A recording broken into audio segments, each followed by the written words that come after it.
반갑습니다. 홍관장입니다. 지난 식단을 공개한 이후에 많은 구독자님들이 인스타를 통해서 문의를 해주시더라고요. 제거식을 제가 공개한다고 했었잖아요.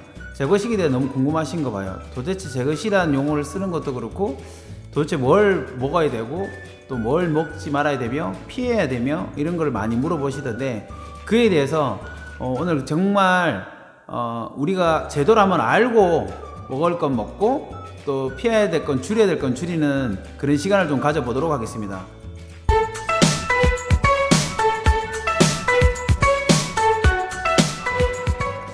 제거식이라고 하면 무조건 줄여야 한다, 또 무조건 피해야 한다는 선입견이 많이들 가지고 계시죠. 그걸 오는 시간에 조금 피해서 우리가 늘 먹고 있는 식단으로 다이어트를 할 수 있다는 제가 식단을 공개를 했는데, 그러면 우리가 먹는 식단이 어떤 건 조금 줄여야 되고 어떤 건 또 피해야 되며 또 어떤 건 나한테 도움이 되고 어떤 건 크게 도움이 되지 않는지 조금 우리가 지식적으로 좀 알고 가는 시간을 가졌으면 좋을 것 같아요. 자, 그럼 홍관장이 공개하는 제거식 어떤 게 있는지 한번 보시겠습니다.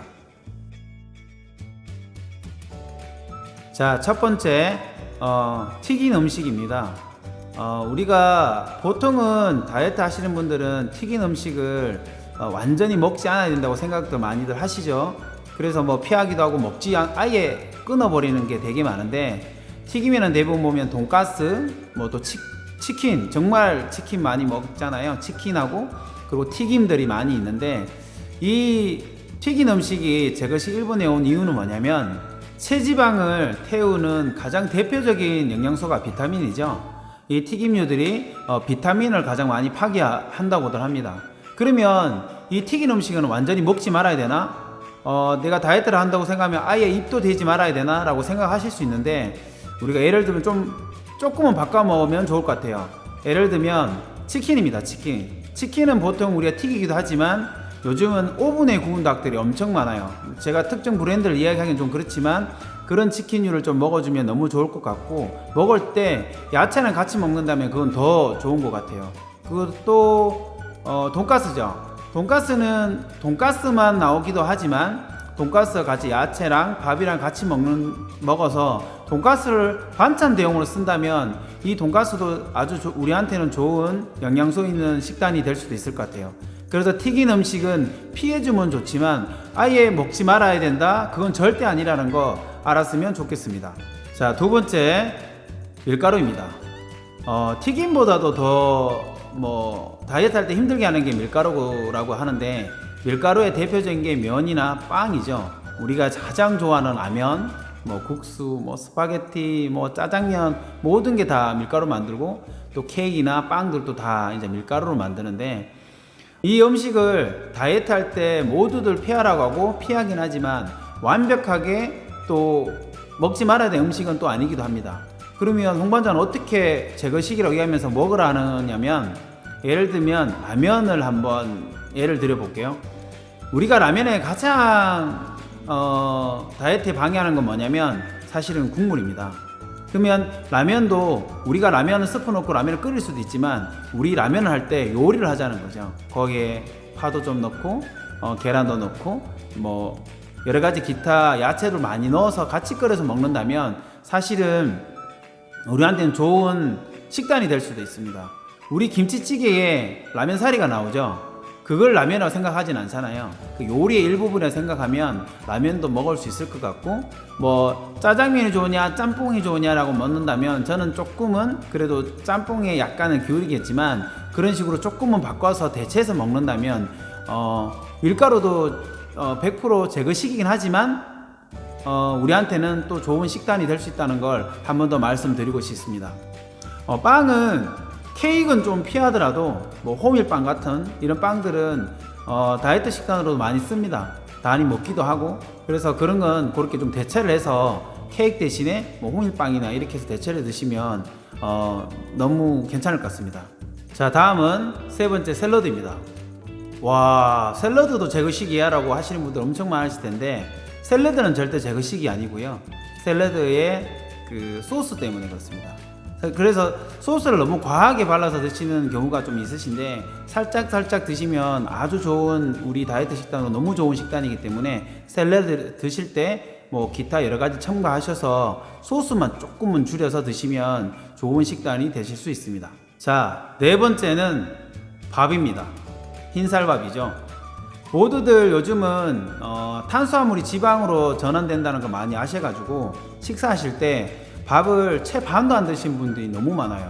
사실은 제가 이거를 제거식에 넣은 이유는 우리가 실제 먹는 밥 탄수화물을 제거식을 말하는 게 아니라 저는 떡 부분을 말씀드리고 싶어요. 떡은 왜냐면 쌀을 다져서 압축해 놓은 거기 때문에 한 번에 많은 탄수화물을 섭취를 하게 됩니다. 그래서 떡은 제가 완벽하게 제거식이라고 피하기 위해서 말씀드리는 거고, 그러면 일반적으로 우리가 먹는 밥 있죠? 그건 절대 줄이지 마시고 우리가 보통 식당에 나는 밥 공기 하나 정도는 꼭 일반식 하실 때 식단에서 공개했던 것처럼 일반식 하실 때 꼭 드셔주시기 바랍니다. 밥 제거식 아닙니다. 떡 제거식이에요. 아시겠죠? 다섯 번째는 조미료 부분입니다. 특히 액상과당을 제가 말씀드리고 싶어서 여기 항목에 넣었는데요. 우리가 보통 짜게나 너무 맵게 먹는 거는 사실은 좋지는 않습니다. 근데 거기에서 더 중요한 거는 액상과당, 우리 주로 먹는 탄산음료, 음료수입니다. 사실 음료수에 뭐 갈색탕이 엄청 많이 들어가 있다는 거는 모두 지식적으로 많이들 아시고 계시잖아요. 그래서 음료수는 꼭 좀 줄여주시고 음식을 너무 달게나 너무 짜게나 너무 맵게는 안 드시면 좋겠습니다.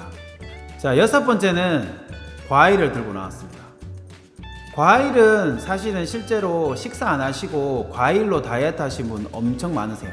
원푸드에서 뭐 바나나만 계속 먹는다, 또 어떤 분은 뭐 사과를 먹고 갈아서 먹고 여러 가지 형태의 방법으로 다이어트를 많이 하신 분인데, 제가 여기서 과일에 대해서 언급하고 싶은 부분은 바로 공복 상태의 과일입니다.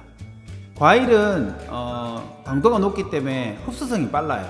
그래서 오랫동안 에너지를 쓸 수 없고 지방으로 빠르게 전합니다. 특히 공복 상태는 더더욱 빨라지는 거죠. 그래서 대부분 식사를 하시거나 배에 뭔가 차 있는 상태의 과일은 매우 좋습니다. 하지만 빈속에 아침 일어나자마자 뭐 식사 대신 다른 거 대신 과일 먹는 건 좀 피해 주시고, 공복 상태에서는 과일은 별로 좋지 않다, 그렇게 말씀드리고 싶습니다. 일곱 번째는 커피입니다. 요즘은 사람을 만나거나 또 어디 만나는 곳이 대부분 커피숍이기 때문에 커피를 사실 엄청 많이 먹습니다. 여기서 말하는 커피는 아메리카노가 아니고 믹스 커피입니다. 믹스 커피는 사실은 뭐 프림도 그렇고 설탕도 그렇고 이렇기 때문에 제거식으로 구명을 하고 있고요. 아메리카노를 한두 잔 드시는 것은 매우 좋습니다. 근데 커피를 많이 드시게 되면 이뇨작용이 있어요. 그래서 내 몸에 수분이 또 많이 빠져나가기 때문에 우리 식단에서 수분이 얼마나 중요하다고 제가 말씀드린 적 있죠. 그러니까 커피를 드실 때는 꼭 그 반에서 물을 한두 잔, 두세 잔씩 꼭 더 보충을 해줘서 수분을 채워주는 게 매우 중요합니다. 믹스 커피 제거식입니다. 여덟 번째, 나물입니다. 나물은 왜 제거식일까요? 우리가 야채식을 많이 하게 되면 되게 뭐 야채, 신선한 야채든 뭐든 많이 먹게 되는데, 나물이 왜 제거식이냐면 나물을 요리하는 그 여러 가지 기름과 조미료 때문에 그렇습니다. 우리가 제거식이 아닌 줄 알고 또 다이어트식인 줄 알고 가장 많이 먹는 게 비빔밥입니다. 왜냐면 밥과 또 야채밖에 없기 때문에 가장 비빔밥을 다이어트식으로 알고 드시는 분이 엄청 많은데, 비빔밥 완벽한 제거식입니다. 그래서 어떻게든 이렇게 먹는 방법은 또 있겠죠. 최대한 양념이나 조미를 하지 않고 요리를 하게 되고, 그리고 비빔밥을 먹을 때 젓가락을 먹어서 최대한 섭취하는 양이 한꺼번에 들어오지 않게 서서히 들어올 수 있게 해주신다면, 그 또한 제거식이지만 제거식처럼 아니게 먹을 수 있다는 거죠. 다음은 다이어트 하신 분들이 가장 많이 먹는 계란입니다. 계란은 다이어트 식단으로 알고 있고 단백질 보충으로 엄청 많이 먹는데, 계란에서 꼭 빼야 될 게 있습니다. 바로 노른자입니다. 사실 노른자는 완전된 음식이기도 하고 지방 덩어리입니다. 그래서 사실 우리가 계란을 먹으려면 흰자만 먹는 것이 가장 좋습니다. 그래서 뭐 계란을 몇 개씩 먹는 것보다 흰자만 먹고 노른자는 쉬통에 양보하는 것이 가장 좋을 것 같습니다. 노른자 오늘부터 꼭 빼시는 겁니다. 흰자만 드세요. 자, 마지막으로 우리가 늘 즐겨 먹는, 밥상에서 즐겨 먹는 김입니다. 우리가 김을 요리할 때 기름도 쓰고 소금도 쓰죠. 다들 아시잖아요. 그것 때문에 제거식이 규명이 되어 있고요. 우리가 일반적으로 먹는 생김 있죠. 생김을 구워서 뭐 간장에 찍어서 식사를 하다든지 이런 거는 너무나 괜찮습니다. 생김은 너무나 괜찮고 우리가 조미에 쓰는 김은 조금은 지양하면 좋을 것 같습니다. 오늘 저녁부터 밥상에 김이 안 오를 것 같은데요. 오늘 제거식이라고 제가 서두에 시작은 했지만 사실은 제거식이 아닌 것들이 더 많고 우리가 어떻게 먹느냐에 따라서 제거식이 될 수도 있고 아니면 우리한테 좋은 건강식이 될 수도 있다는 거 오늘 보셨습니다. 왜 홍반장이 식단을 공개했을 때 일반식으로 다이어트가 가능한지 이제는 조금 아셨겠죠. 사실은 우리가 늘 제거식이다, 다이어트 할 때 굶어야 된다, 먹지 말아야 되는 것들이 우리가 어떻게 먹느냐에 따라서 완전 다른 식단이 된다는 것도 오늘 조금 아셨으라 생각됩니다. 사실은 전체를 다 보여드리지 못했고 가장 핵심되는 것, 가장 늘 우리가 접하면서 쉽게 오해하고 있는 것들만 제가 오늘 가르쳐 드렸고요. 여기서 핵심 두 가지는 있어요. 뭐냐면 음식을 놓고 딱 보셨을 때 요리를 했나 안 했나, 그리고 또 한 가지 이게 농축 버전인가 아닌가. 자연에서 얻은 음식이라면 얼마든지 나에게 좋은 식단이 될 수 있고 가공하지 않았다면 더 좋은 식단이 될 수 있다는 것을 아시고 우리가 이제 음식을 먹고 일반식으로 다이어트를 할 때 그 기준만 가지고 하신다면 다이어트 식단 이제 준비할 필요가 없다는 거죠. 늘 먹는 식단을 가지고 충분히 하실 수 있고 모두가 다 날씬해 줄 수 있습니다. 아시겠죠? 그럼 저는 다음 시간에 구독자님들이 모르는 더 많은 정보를 가지고 더 쉽게 다이어트를 할 수 있게 준비해 오도록 하겠습니다. 기다리실 거죠? 네, 구독, 좋아요. 다음 시간에 만나요.